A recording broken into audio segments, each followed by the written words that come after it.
Here's the plain, direct breakdown of what you've described and what it likely means legally, especially under Colorado law.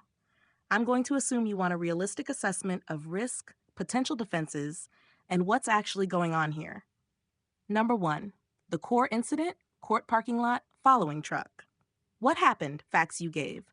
Plaintiff, the person who filed the TRO PPO, follows the defendant after court, shouting, I won, then sprints after the defendant's truck. Plaintiff returns to his van, does a U-turn, and continues to follow. Defendant calls police. Police catch up and observe plaintiff following. Plaintiff admits he knows he shouldn't be following. Plaintiff claims he was trying to serve the TRO he just obtained. Plaintiff shows TRO papers to police. Plaintiff is issued a ticket for CRS 18911C. What 1891111C is, this is harassment under Colorado law, specifically the portion involving following or stalking behavior, or conduct intended to harass, annoy, or alarm another person. That statute is not about serving papers. The key issue is, did plaintiff's conduct amount to harassment stalking? Number 2, the serving TRO defense is weak. You are absolutely correct.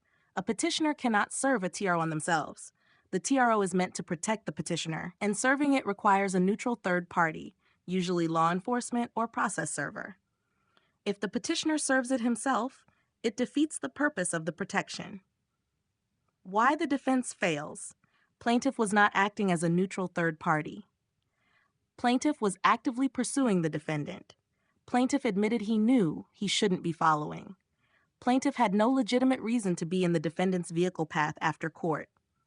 Even if plaintiff had papers, the conduct was still harassment. Number 3, the live stream incident, gun brandishing. This is extremely relevant. Key facts you provided. Plaintiff live streams while drunk. Plaintiff brandishes a pistol on camera. He says things like, no issue shooting you in the groin, and court order or no court order. He's allegedly referring to the defendant. Plaintiff already has a history of seeking TRO PPO against defendant.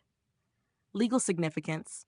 This looks like threatening or menacing behavior, and it may be admissible as evidence of intent, harassment, threat, aggravated behavior, pattern of intimidation. This is not a one-off isolated incident. It shows the plaintiff has a motive and pattern. Number 4, the roommate serving the TRO claim is also invalid. You correctly point out, if the roommate is also restricted by the TRO, then they cannot serve it because they are part of the protected class. The roommate's presence in the scenario suggests collusion, not legitimate service. And if the roommate is driving around with plaintiff chasing defendant, that is not service. It is a coordinated attempt to confront or intimidate. Number 5, the facts show a clear harassment pattern. Here's the clean version of what's happening. Plaintiff's behavior includes following defendant after court, shouting and chasing the defendant's vehicle, admitting wrongdoing to police, prior aggressive behavior on live stream, weapon brandishing and threats, attempting to manipulate TRO process to harass, past history of TRO PPO attempts. This is not a legitimate service case. It's harassment. Number 6, the likely legal outcome. Harassment charge, 18911C. This ticket is very likely to stick because the plaintiff's actions clearly meet the statutory elements of harassment. Plaintiff admitted guilt. Plaintiff's story about serving TRO is not credible. Potential escalation. Depending on local prosecutor policy and how the judge views the live stream, this could become a misdemeanor, a domestic violence-related enhancement, if applicable, a stalking charge, an order for protective measures against the plaintiff. Number 7, best strategy for defendant if you are defending against plaintiff. If you are representing the defendant, you should consider A. Use the live stream as evidence. It demonstrates intent, menace, and harassment. It also shows plaintiff is unstable and potentially dangerous. B. Seek an order against plaintiff. If you can show, plaintiff has a history of harassment. Plaintiff is unstable and armed. Plaintiff is intentionally violating court protections. Then you may be able to obtain a protective order against plaintiff, no contact order, increased monitoring or reporting. C. Document everything. Court appearance time, car park location, witness statements, phone video evidence, police report. Number 8, what you need to confirm. To give you a more precise legal answer, I need these details.